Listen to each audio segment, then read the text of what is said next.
Change yourself and not the world. Long ago, people lived happily under the rule of a king. The people of the kingdom were very happy as they led a very prosperous life with an abundance of wealth and no misfortunes. Once, the king decided to go visiting places of historical importance and pilgrim centers at distant places. He decided to travel by foot to interact with his people.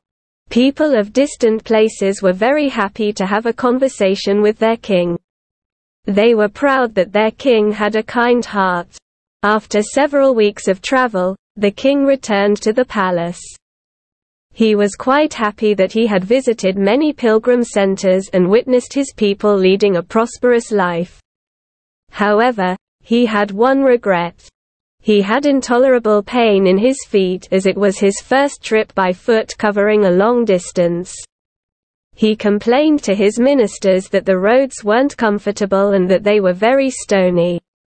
He could not tolerate the pain. He said that he was very much worried about the people who had to walk along those roads as it would be painful for them too. Considering all this, he ordered his servants to cover the roads in the whole country with leather so that the people of his kingdom can walk comfortably. The king's ministers were stunned to hear his order as it would mean that thousands of cows would have to be slaughtered in order to get sufficient quantity of leather. And it would cost a huge amount of money also.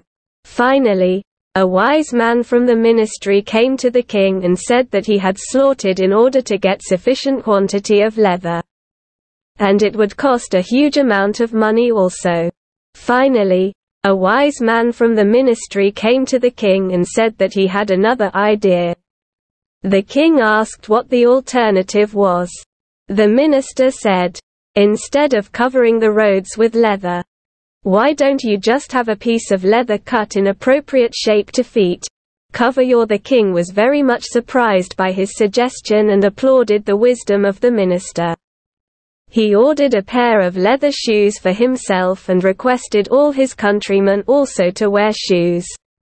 Moral: instead of trying to change the world, we should try to change ourselves.